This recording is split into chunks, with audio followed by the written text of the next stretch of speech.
Bendecido día, amados hermanos. Que la paz de Dios sea con todos nosotros y que este inicio de semana sea un inicio de semana lleno de las bendiciones y de la protección de nuestro Señor Jesucristo. Le damos gracias a Dios por este día, por la oportunidad que nos da de poder estar con nuestros seres queridos, de permitirnos tener salud, pero sobre todo de poder sentir la presencia de su Santo Espíritu. El día de hoy tengo ese privilegio de poder compartir una reflexión de la palabra de Dios y yo quisiera iniciar con una oración. Bendito Padre Celestial, en esta hora venimos delante de tu presencia en el nombre de nuestro Señor Jesucristo. Primeramente dándote la honra, la gloria y la alabanza, dándote las gracias por este hermoso día, Señor, sabiendo que la presencia de tu Espíritu Santo es la que nos acompaña, dándote gracias, Señor, por todas y cada una de las cosas que nos diste ayer, las que tienes preparadas para nosotros el día de hoy, y con la seguridad de que el día de mañana, Señor, también es un día lleno de tu presencia en la vida de cada uno de nosotros como tus hijos. Te pedimos, Señor, en esta hora, que seas tú, Señor, el que dirija nuestro día, el que dirija nuestra vida, el que dirija nuestros pensamientos, nuestras acciones, que seas tú, Señor, reflejado a través de la vida de cada uno de tus hijos, Señor. Y que la palabra que tú has de darnos el día de hoy esté llena de la presencia de tu Santo Espíritu y que la pongamos por obra para darte la honra, la gloria y la alabanza. Todo esto, Señor, te lo pedimos y te lo agradecemos anticipadamente en el nombre de nuestro Señor Jesucristo. Hace ya algún tiempo, hermanos, compartía un estudio de las cartas del apóstol Pablo en algunas enseñanzas que tuve el privilegio de poder compartir.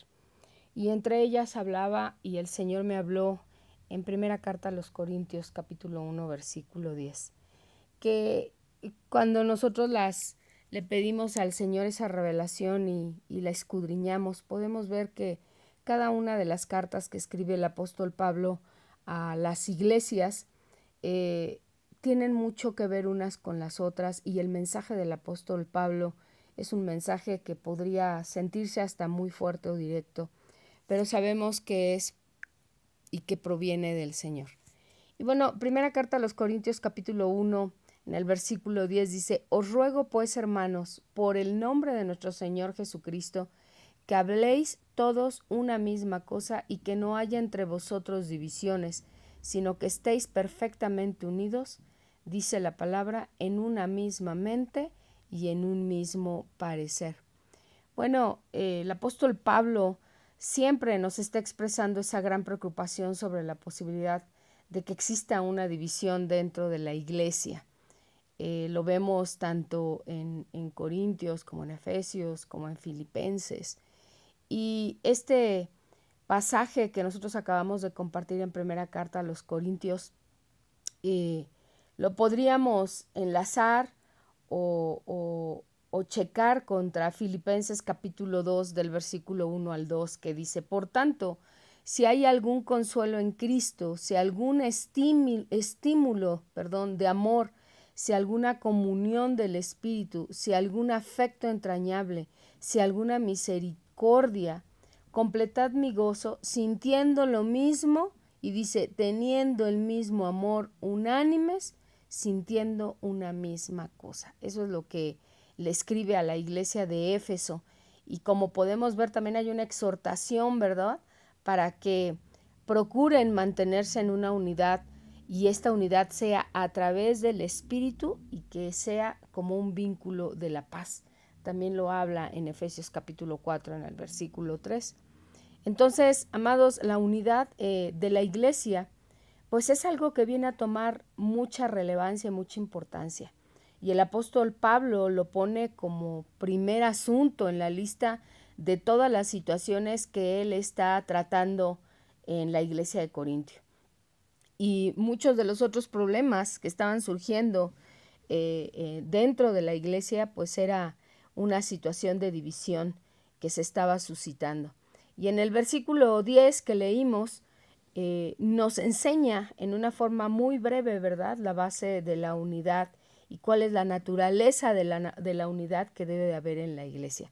Y bueno, amados, la base de la unidad en la iglesia, pues es el nombre de nuestro Señor Jesucristo. No hay otra base que pueda traer unidad en el cuerpo de Cristo. Por eso dice, os ruego. Y después dice, en el nombre o por el nombre de nuestro Señor Jesucristo. Entonces, la relación que él tenía con nuestro Señor Jesucristo, pues es lo que él utiliza como factor, ¿verdad?, para la base de la unión de la iglesia. Por eso la menciona. Es como si nos dijera que la unidad en la iglesia está basada en la relación que tengamos cada uno de nosotros. ¿Con quién? Con nuestro Señor Jesucristo. Porque pues no hay ningún otro nombre lo bastante grande o lo bastante bueno o lo bastante glorioso o que tenga un gran poder para juntar a todo el mundo, a pesar de que en todo el mundo hay diversidad de puntos de vista, diversidad de pensamiento, diferencias de trasfondo o por la posición que nos ha dado la vida, más que uno solo. Lo único que puede unir al mundo en un mismo sentir, pues se llama Jesucristo. No hay más. Entonces, es lo que sucede en la iglesia, ¿verdad? Los que ya hemos venido a Cristo, pues somos hermanos y somos hermanas porque tenemos que la vida de Jesús en nuestro corazón. Entonces, la base de la unidad, pues es Jesucristo, ¿verdad? No hay otra cosa. Y mucho más vamos a tener esa responsabilidad de obedecer a Jesús, de obedecer la palabra de Dios cuando Él ya vive en nuestro corazón. ¿Cómo es que nosotros, como hermanos y hermanas de la fe, vamos a poder conseguir esa unidad si no es a través de la mente de Cristo? No va a ser a través de mis pensamientos o de los pensamientos tan diversificados que tiene el cuerpo de Cristo, porque lo único que nos une con un mismo propósito, amados hermanos, se llama Jesucristo. No hay otra forma en la que nosotros podamos estar de acuerdo como hermanos en Cristo, como cristianos, si no nos ponemos todos frente a la personalidad de nuestro Señor Jesucristo, preguntándonos, ¿qué quiere Jesús que yo haga?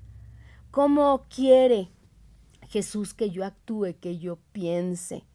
Y la palabra dice que Él quiere que estemos perfectamente unidos en una misma mente y en un mismo parecer. En otras versiones dice en un mismo sentir.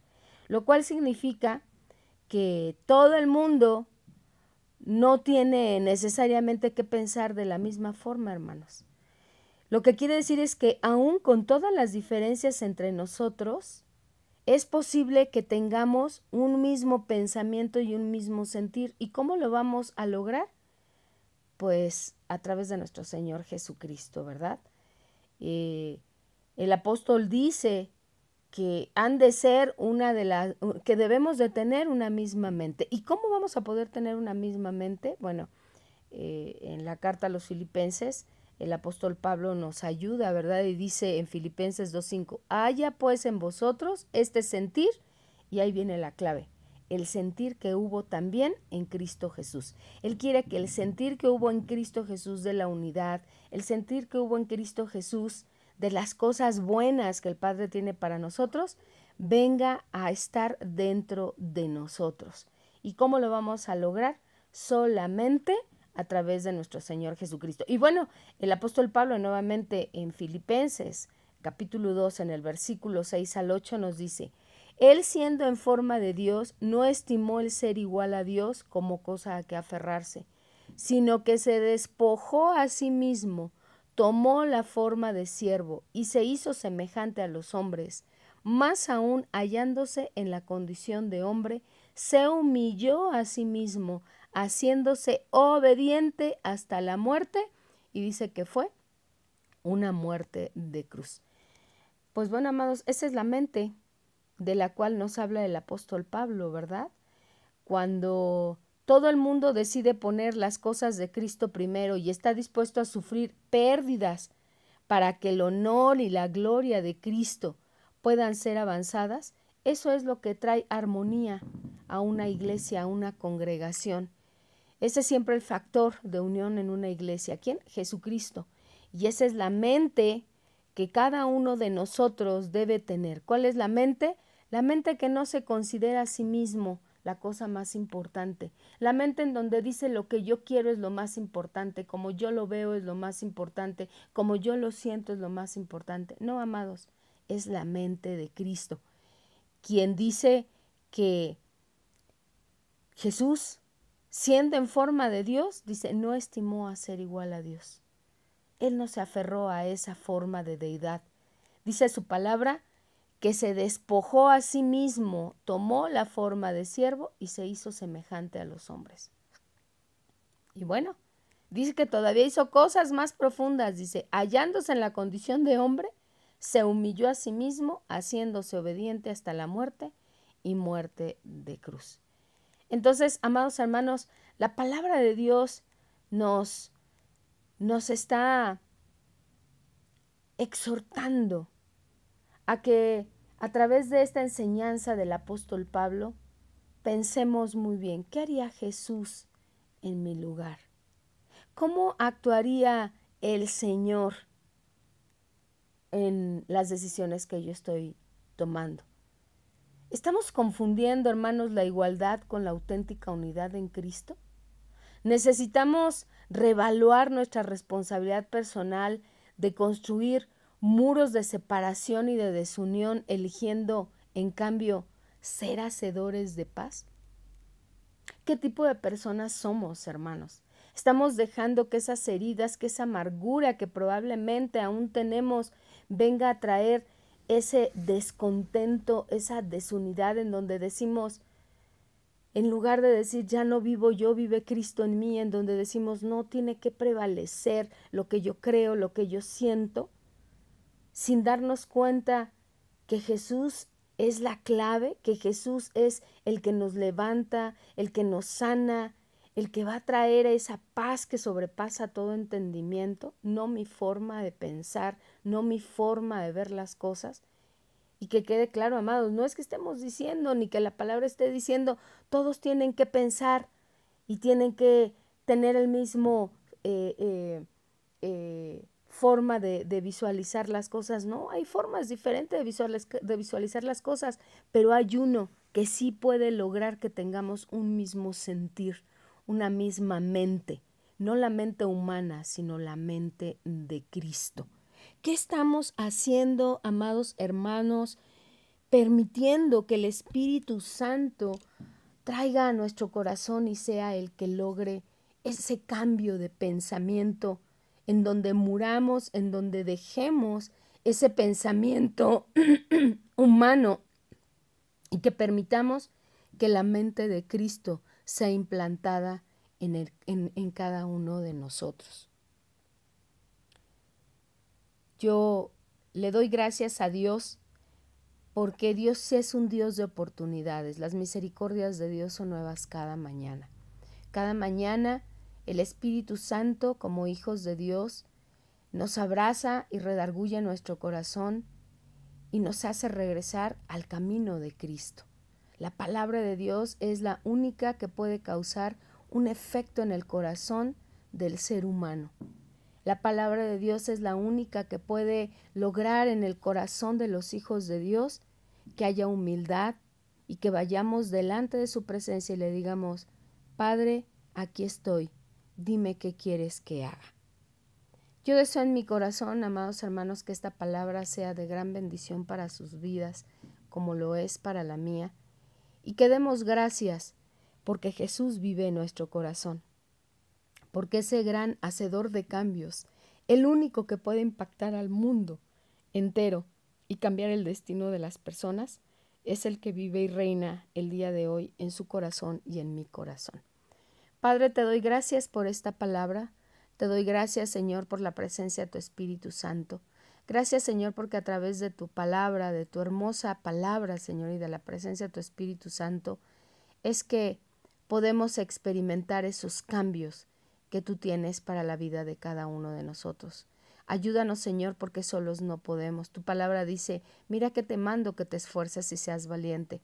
Padre, ayúdanos a tener esa fortaleza en ti, a poder confiar plenamente en ti, a poder esperar en ti, Señor, porque sabemos que tu buena y preciosa y perfecta voluntad siempre nos llevará a buenas cosas. Te damos gracias, Señor, en el nombre que es sobre todo nombre, en el nombre de nuestro Señor Jesucristo. Amén y amén. Que Dios les bendiga, amados hermanos.